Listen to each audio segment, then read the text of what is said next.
ప్రజలకు కాంగ్రెస్ పార్టీ పక్షాన 10 ఏళ్లలో హైడ్రా ఒక అద్భుతంగా పనిచేస్తున్న సందర్భాన్ని పురస్కరించుకుని మేమెందుకు చేయలేకపోయినా అన్నటువంటి కుయుక్తితోటి అరే మేము అధికారంలో చేయలేకపోయినా ఒక హైడ్రానే కాదు రుణమాఫీ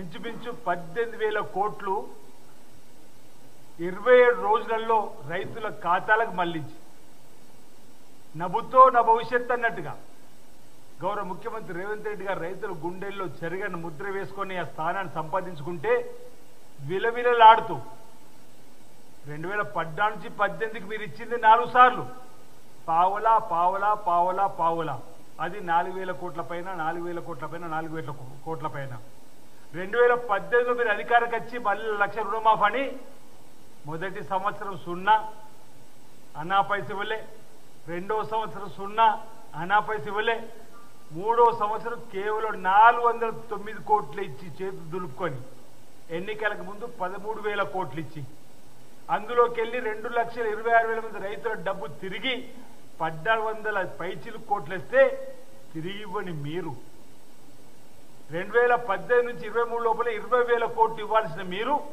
కేవలం 11,000 రుణమాఫీ చేసి మొదటి దఫా ప్రభుత్వంలో 16,000 రెండో దఫా ఇచ్చింది 11 కలిపితే 27,000 కోట్లు మేము ఈరోజు 31,000 కోట్లు రైతు రుణమాఫీ కోసం ఇచ్చిన మాట వరంగల్లో మా రాహుల్ గాంధీ గారు ఇచ్చిన మాట నెరవేరుతుంది.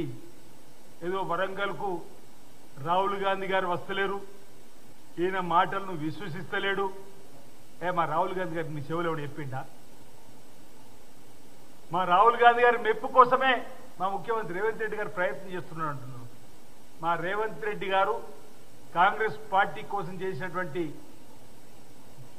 గౌరవ మంత్రులుగా ఉన్నటువంటి వాళ్ళ సహకారంతో 10 సంవత్సరాల బీఆర్ఎస్ పార్టీపై ఎనలేని పోరాటం చేసిన రోజే గుర్తుంచుకొని ఈరోజు ముఖ్యమంత్రి పదవి ఇప్పటికే వచ్చేసినటువంటి సందర్భంలో ఇంకా రాహుల్ గాంధీ గారి మెప్పు కోసం ఏ కార్యక్రమం చేయాలని చెప్పంటున్నాం. మాది ఉమ్మడి కాంగ్రెస్ పార్టీ ప్రభుత్వం, ఉమ్మడి ప్రభుత్వంగా కాంగ్రెస్ పార్టీ హైకమాండ్ విధి విధానాలు మేము ప్రజల్లోకి తీసుకొని వెళ్ళినప్పుడు ఉంటుంది తప్పనిసరిగా రాహుల్ గాంధీ గారి బహిరంగ సభను మాట సందర్భంగా చెబుతూ మూసి ప్రక్షాళన ఎందుకు చేయలేమనే బాధపడుతూ హరీష్ రావు గారు 8 మాసాల్లో స్కిల్స్ యూనివర్సిటీని, స్పోర్ట్స్ యూనివర్సిటీని పెట్టుబడులు దావోస్ అమెరికా కలిపి ఇంచుమించు 70,000 కోట్ల పైచీలకు ముచ్చర్ల దగ్గర 4th సిటీని తీసుకొచ్చేటువంటి కార్యక్రమాన్ని చేస్తున్న సందర్భంలో హైడ్రా ఈరోజు నేను ఒక్కటి అడుగుతున్నాను మీ బీఆర్ఎస్ పార్టీని, అంటే అనుమతులు లేకుండా చెరువులను నాలాలను మూసీ నది పరివాహక ప్రాంతాన్ని ఆ రోజుల్లో మీరు 111 జీవో తీసుకొచ్చారు, ఏ ఒక్కటి కూడా చేయని మీరు ఈరోజు వాటిని ప్రక్షాళన చేసే క్రమంలో ఈ ప్రభుత్వం ముఖ్యమంత్రి గారు ముందుకు పోతే దాన్ని సమర్థిస్తున్నా లేదా ముందు ప్రజలకు సమానం చెప్పని కోరుతున్నాం. కన్వెన్షన్ను ఈరోజు అనుమతులు లేవని ఏదైతే హైడ్రా తీసుకున్న నిర్ణయాన్ని మీరు స్వాగతిస్తున్నా లేదా అది ముందుగా ప్రజలకు చెప్పేటువంటి కార్యక్రమాన్ని తీసుకోవాలి తప్ప ఈ ప్రతిసారి మీడియాలో ఉండడం కోసం ఏదో ఒక వేషం కడుతూ అబద్ధాల ప్రచారం, ప్రజల్లో అపనమ్మకం కల్పించడం, ముఖ్యమంత్రి పైన అసత్యాలు మాట్లాడమే ఆయన పనిగా పెట్టుకోవడాన్ని మేము ఈ సందర్భంగా తప్పడుతూ ఉన్నాం. ఆడిపోసుకోవడం తప్ప హరీష్ రావు గారికి మరో పని లేకుండా ప్రభుత్వం ఏ పని చేసినా భరించలేకపోతూ 10 ఏళ్ళ అధికారులు ఉండి ఇంతకు చెప్పినట్టు ఏ ఒక్కటి కూడా చేయలేకపోతుంది. రైతు రుణమాఫీని చేయక పట్టపగలు రైతులు మోసం చేస్తున్నటువంటి బాధతోటి ఈరోజు ఈ విధంగా వారు మాట్లాడడం మా నాయకుడిని సరైనది కాదని వాటి సందర్భంగా చెబుతూ రాహుల్ గాంధీ గారు విశ్వాసం పొందాడు కాబట్టే మా రేవంత్ రెడ్డి గారు ముఖ్యమంత్రి అయిండు. ఆ విషయాన్ని కూడా మర్చిపోతే ఎలా అని చెప్పిన మాట సందర్భంగా నేను తెలియజేస్తూ ఈరోజు హరీష్ రావు గారు పలు సందర్భాల్లో మా ముఖ్యమంత్రి గారు చేస్తున్నటువంటి కార్యక్రమాలు ఈరోజు జీర్ణించుకోలేకనే 10 ఏళ్లలో తెలంగాణ తల్లి విగ్రహాన్ని సచివాలయం లోపల పెట్టాలని ఆలోచన కూడా రాని మీకు ఈరోజు తెలంగాణ తల్లి విగ్రహాన్ని పెడుతుంటే కూడా ఆడిపోసుకునే విధంగా ఈ దేశ ప్రధానిగా 18 సంవత్సరాలకే ఓటు హక్కును కల్పించి ఐటీ ప్రపంచాన్ని అరిచేతిలో వైకుంఠంలో ప్రవేశపెట్టినటువంటి ఢిల్లీ నుంచి గల్లీకి నేరుగా నిధులు అంచేటువంటి కార్యక్రమం తీసుకొని 73, 74 రాజ్యాంగం ద్వారా బడుగు బలహీన వర్గాల ప్రజలతో పాటు మహిళలకు స్థానిక సంస్థల్లో అవకాశం కల్పించేటువంటి నిర్ణయాలు తీసుకున్నటువంటి రాజీవ్ గాంధీ గారు దేశం కోసం ప్రాణాలు అర్పించినటువంటి వారి విగ్రహాన్ని పెడతామంటే కూడా గగ్గోలు పడతారు. ఈరోజు ఈ కాంగ్రెస్ ప్రభుత్వం ప్రజల ప్రభుత్వం, ప్రజాపాలన ప్రభుత్వం అధికారులు రాగానే 6 గ్యారెంటీలో ప్రధాన గ్యారెంటీ అమలు చేస్తూ ముందుకు పోతున్నాం. ఆడతల్లకు ఆర్టీసీ బస్సులో ప్రయాణం కానీ 10 లక్షలకి ఆరోగ్యశ్రీ చేసుకున్నాం. గృహజ్యోతి 2 లక్షల రూపాయలు, గృహజ్యోతిలో 200 యూనిట్లు కాల్చుకున్న వారికి ఉచితమైన కరెంట్ ఇస్తున్నాం. 2 లక్షల లోపు రుణమాఫీని కాపీ చేస్తున్నాం. ఇంటింటికి ఈరోజు మా వ్యవసాయ శాఖ అధికారులు తిరిగి సాంకేతిక ఎక్కడ ఇబ్బంది సరేసే ప్రయత్నం చేస్తున్నారు. 10 ఏళ్ళలో ఒక రేషన్ కార్డు అని ఇచ్చిరా మీరు? ఈరోజు ఒకవేళ మీరు 10 సంవత్సరాలు రేషన్ కార్డు ఇచ్చుంటే ఈరోజు రేషన్ కార్డు లేని రైతులకు ఇలాంటి ఇబ్బంది తలెత్తు కాకుండా, ఈరోజు రేషన్ కార్డు లేకుండా వాళ్ళను గ్రామాలకు వెళ్ళి ఇంటికి వెళ్ళి వారిని ఆధార్ కార్డులో తప్పులున్న రేషన్ కార్డులు లేనటువంటి వాళ్ళు కూడా గుర్తించి ఇచ్చేటువంటి కార్యక్రమం 2 లక్షల లోపల. ఈరోజు మీ తప్పుడు పత్రికలలో తప్పుడు విధానాలతోటి ఇక్కడ ఒక వివరణ ఇవ్వాలి. ఆది శ్రీనివాస్ స్వగ్రామంలో నాకు అధికారులు చెప్పారు మొదటి విడత రాలే, 2వ విడత రాలే, 3వ విడత రాలని చెప్పి ఒక రైతు ఫోటోతో ఒక వార్త రాశారు. తిరిగి అధికారులు అడిగితే అతను తీసుకున్న లోను 24/12/2023. ఈరోజు ప్రభుత్వం ఇచ్చింది 12/12/2018 నుంచి 8/12/2023 వరకు. ఈ ప్రభుత్వం వచ్చినాక 20 రోజులకు లోన్ తీసుకున్న అతనికి కూడా ఇందులో మాఫ్ కాలేదనేటువంటి సాంకేతిక సమస్యలు కూడా అర్థం చేసుకోకుండా అందులో ఆది స్వగ్రామంలో కూడా రాలేదని చెప్పండి బయట ప్రపంచానికి ఏదో భూతద్దంలో తప్పుడు ప్రచారం చేయడం. అక్కడ ఒక నాయకుడు మీ సొంత గ్రామంలోనే 600 మందికి రైతు రుణమాఫీ రాలేదని నా నాలెడ్జ్ నాకు అవగాహనతో చెప్తున్నా చెప్పంటే అధికారులు వివరించారు. నా సొంత గ్రామంలో రుణమాఫీ మాకు కాలేదని దరఖాస్తు పెట్టుకున్న సంఖ్య మొన్న శనివారం వరకు కేవలం 54 మందే. మరో 50 మంది రావచ్చని చెప్పని అధికారులు చెప్పారు. సుమారు 3000 పైచిలుకు రైతులకు రుణమాఫీ అయింది. మొదటి దఫా, 2వ దఫా, 3వ దఫా నా సొంత గ్రామంలో. ఇది నేను కాదు అధికారులు చెప్పినటువంటిది. వివరణించినా కానీ ఈరోజు అభూత కల్పన, మాయ మాటలు, మరాఠీ మాటలు ప్రజలను ఇంకా మభ్య పెట్టుకోవడం, అహంకారం దగ్గర వీళ్ళకు ఇంకా మేము అధికారుల నుంచి చెప్పనేటువంటి భావన, ప్రజలను తప్పుదోవ పట్టించే విధంగా, రైతులను తప్పుదోవ పట్టించే విధంగా ఈరోజు ఈ వ్యాఖ్యలు చేయడం ఈ చీప్ పాలిటిక్స్ కు తెరలేపినట్టుగానే ఈరోజు పత్రికల్లో కనిపించాలి, ప్రజలను తప్పుదోవ పట్టించాలి. ఈరోజు మా ముఖ్యమంత్రి రేవంత్ రెడ్డి గారు 8 మాసాల్లో మీరు ఊహించని విధంగా మీరు అసలు 10 ఏళ్లలో ఈ పని ఎందుకు చేయలేమని చెప్పని బాధపడుతూ మీ మనసు నొచ్చుకుంటున్నటువంటి సందర్భంలో మాట్లాడుతున్న మాటలు తప్ప, ఈర్ష్య ద్వేషాలతో మీరు మాట్లాడుతున్న మాటలు తప్ప మీ వాక్యాలను ప్రజలు వినే పరిస్థితులు లేరు.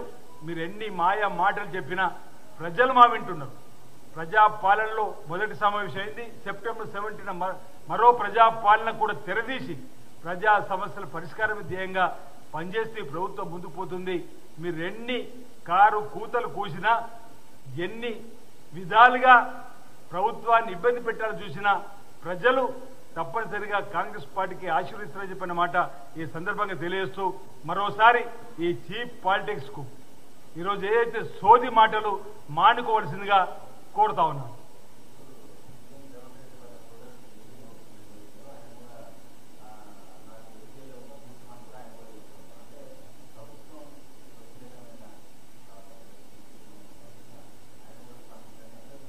ఇప్పుడు మీరు అన్నట్టు మా ముఖ్యమంత్రి గారి సోదరుడు మీరు చెప్తున్నట్టుగా మొన్న మా మంత్రి గారు పొంగులేటి శ్రీనివాసరెడ్డి గారు కూడా ఆదేశాలు ఇచ్చింది. మొట్టమొదలు కూల్చింది కూడా కాంగ్రెస్ పార్టీ సంబంధించినటువంటి వారిదే. హైడ్రాలో ఎక్కడైతే తప్పుడు విధానాలతోటి ముందుకు పోతున్నది అక్కడ కులాలు, మతాలు, పార్టీలు, ధనవంతుల, ఉన్నవంతుల, నా అన్ని అనే సంబంధం లేకుండా ఒక నిర్ణయాన్ని మా ముఖ్యమంత్రి రేవంత్ రెడ్డి తీసుకున్నాడు. దాని ప్రకారమే ముందుకు పోతున్నాడు. తప్పనిసరిగా హైడ్రా ప్రజల మన్నులను పొందుతుంది. అందుకే మా జిల్లాలో కూడా హైడ్రా రావాలని నేను కూడా గౌరవ ముఖ్యమంత్రి గారికి లేఖ రాసిన. మా దగ్గర మాజీ శాసనసభ్యుడు అక్కడ మూలవాగును ఆనుకొని ఎఫ్టీఎల్ దానికి సంబంధించినటువంటి దానిలో నిర్మాణం చేస్తున్నారని చెప్పని కూడా ఉటంకిస్తూ అనేక జిల్లాల నుంచి కూడా ఈరోజు మద్దతు పెరుగుతుంది. ఈరోజు హైడ్రాను స్వాగతించాల్సినటువంటి అవసరం ఎంతైనా ఉందన్నమాట. ఎందుకంటే వర్షాలు పడుతున్నటువంటి ఇబ్బందిని గమనించినాం. ఎందుకంటే చెరువులు, కుంటలు అన్నింటినీ కూడా ఈరోజు కబంధ హస్తాల మధ్య చిక్కుకొని పోవడం వల్ల జరుగుతున్నటువంటి ప్రకృతి వైపరీత్యాలు కూడా కాపాడాల్సిన బాధ్యత ఈరోజు ప్రభుత్వంపై ఉంది. కాబట్టి హైడ్రాను తీసుకురావడం జరిగింది. హైడ్రా ద్వారా రాబో రోజుల్లో ఎక్కడ ఏ ఫిర్యాదు అందినా అది సహేతుకం, అది ప్రభుత్వానికి సంబంధించినటువంటి ఆస్తి. చెరువు, కుంటని తెలిసే తప్పనిసరిగా మా ముఖ్యమంత్రి గారు ఎవరైనా సరే వదిలిపెట్టమన్నారు. ఆ విధంగానే జరుగుతుంది. అదొక ప్రక్షాళన, దాన్ని అందరూ స్వాగతించాలని ఈ సందర్భంగా కోరుతా ఉన్నాం.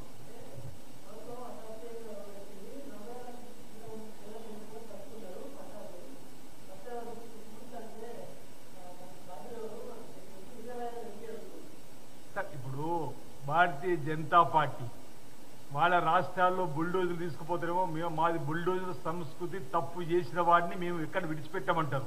ఇక్కడ మా బుల్డోజర్ బయలుదేరితే బీజేపీకి భయం వేస్తున్న సందర్భం. అరే 2022 మేము వస్తాం అనుకుంటుమి.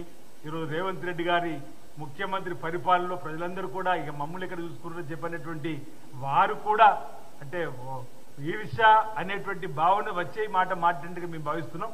వారు చేస్తే ఒప్పు, మేము చేస్తే తప్ప. ఈరోజు వారికి కూడా అనేక సందర్భాల్లో జరిగినటువంటి అవమానాలకు వ్యక్తిగతంగా మద్దతు ఇచ్చినటువంటి సందర్భం ఉంది. హైడ్రా చేసేటువంటి పనికి ఆ ప్రభుత్వంలో ఉన్నటువంటి ఒక ఎంపీ గారు స్వాగతించినట్టున్నారు. బుల్డోర్కి అడ్డం వస్తే తొక్కుకుంటూ ఉమ్మని అన్నట్టుగా కూడా చూసిలేదు పత్రికల్లో. మరి అదే పార్టీలో మరో ఎంపీ ఈ విధంగా మాట్లాడడం అంటే ఇది సహేతుకం కాదు. ఇది నాకు అనిపిస్తుంది ఏంటంటే కాంగ్రెస్ పార్టీకి బ్రహ్మాండమైన పేరు వస్తుంది. గౌరవ ముఖ్యమంత్రి రేవంత్ రెడ్డి గారు తీసుకున్న నిర్ణయం ఇది చరిత్రలో నిలిచిపోయేటువంటి సాహసోపేతమైన నిర్ణయం. కాబట్టి ఏదో ఒకటి మాట్లాడి ప్రజలు డైవర్ట్ చేయాలనుకుంటున్నారు. ప్రజలు వీళ్ళ మాటలు డైవర్ట్ అయ్యేటువంటి పరిస్థితి లేదు. హైడ్రాను స్వాగతిస్తున్నారు. అందుకే అన్ని జిల్లాలకు రావాలని కోరుకుంటున్నారు. సగటు పౌరుడు సరే మీరు అన్నట్టుగా ఎవరైతే పేదలు ఉంటారో వారి కోసం కూడా ఈ ప్రభుత్వం ఆలోచిస్తుంది. గౌరవ ముఖ్యమంత్రి రేవంత్ రెడ్డి తీసుకు వస్తే వారిపైన కూడా తప్పనిసరిగా తగు చర్యలు తీసుకొని వారికి న్యాయం చేసేట్టు కార్యక్రమం చేస్తారని చెప్పి భావిస్తున్నాం.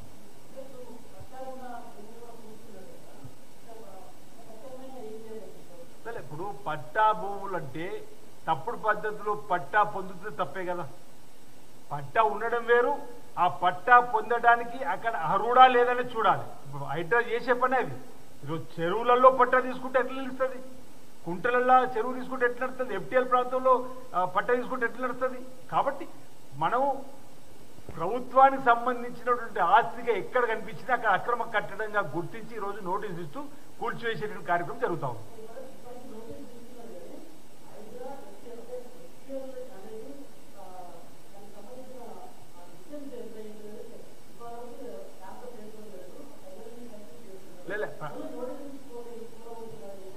నా బఫర్ జోన్, ఎఫ్టీఎల్ ఇవన్నీ కూడా 100 మీటర్లు నా నాలెడ్జ్లో 100 మీటర్ల పరిధి.